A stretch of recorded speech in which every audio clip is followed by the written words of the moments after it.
Segunda Crônicas, capítulo 30. A celebração da Páscoa.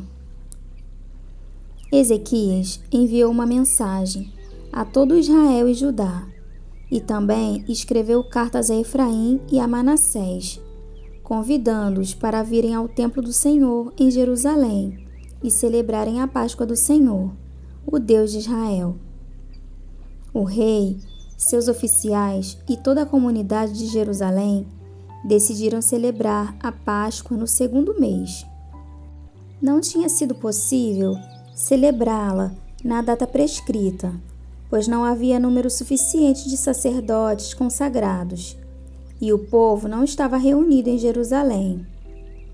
A ideia pareceu boa, tanto ao rei quanto a toda a assembleia. Então, decidiram fazer uma proclamação em todo Israel, desde Berseba até Dan, convocando o povo a Jerusalém, para celebrar a Páscoa do Senhor, o Deus de Israel. Pois muitos não a celebravam, segundo o que estava escrito.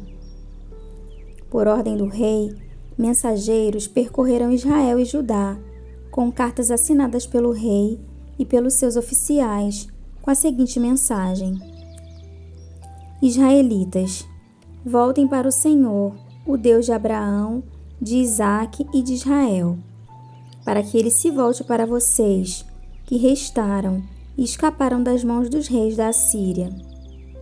Não sejam como seus pais e seus irmãos, que foram infiéis ao Senhor, o Deus dos seus antepassados, de maneira que ele os deixou em ruínas, conforme vocês veem. Portanto, não sejam obstinados como seus antepassados. Submetam-se ao Senhor.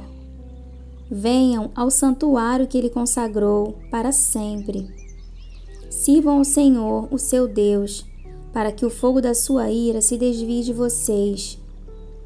Se vocês voltarem para o Senhor, os que capturaram seus irmãos e os seus filhos terão misericórdia deles, e eles voltarão a esta terra, pois o Senhor, o seu Deus, é bondoso e compassivo. Ele não os rejeitará se vocês se voltarem para ele. Os mensageiros foram de cidade em cidade, em Efraim e em Manassés, e até em Zebulon. Mas o povo zombou deles e os expôs ao ridículo. No entanto, alguns homens de Azer, de Manassés e de Zebulon humilharam-se e foram para Jerusalém. Já em Judá, a mão de Deus esteve sobre o povo, dando-lhes unidade de pensamento para executarem o que o rei e os seus oficiais haviam ordenado, conforme a palavra do Senhor. Uma imensa multidão reuniu-se em Jerusalém no segundo mês para celebrar a festa dos pães sem fermento. Eles retiraram os altares que havia em Jerusalém e se desfizeram de todos os altares de incenso, atirando-os no vale de Cedron. Abateram o cordeiro da Páscoa no 14º dia do segundo mês. Os sacerdotes e os levitas, envergonhados, consagraram-se e trouxeram holocaustos ao templo do Senhor e assumiram seus postos, conforme prescrito na lei de Moisés, homem de Deus. Os sacerdotes aspergiram o sangue que os levitas lhes entregaram. Visto que muitos na multidão não se haviam consagrado, os levitas tiveram que matar cordeiros da Páscoa para todos os que não estavam cerimonialmente puros, e que por isso não podiam consagrar os seus cordeiros ao Senhor. Embora muitos dos que vieram de Efraim, de Manassés, de Issacar e de Zebulon não se tivessem purificado, assim mesmo comeram a Páscoa, contrariando o que estava escrito.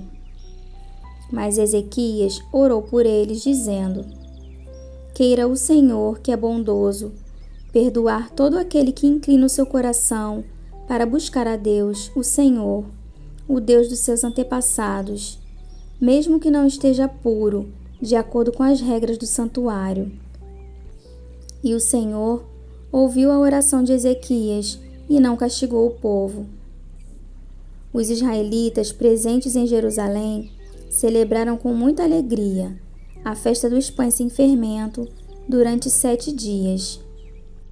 Diariamente, os levitas e os sacerdotes cantavam louvores ao Senhor, ao som dos instrumentos ressonantes do Senhor.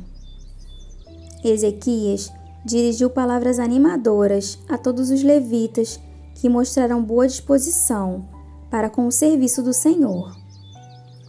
Durante os 7 dias, eles comeram suas porções das ofertas, apresentaram sacrifícios de comunhão e louvaram o Senhor, o Deus dos seus antepassados. E toda a assembleia decidiu prolongar a festa por mais 7 dias e a celebraram com alegria. Ezequias, rei de Judá, forneceu 1000 novilhos e 7.000 ovelhas e bodes para a assembleia, e os líderes 1000 novilhos e 10.000 ovelhas e bodes.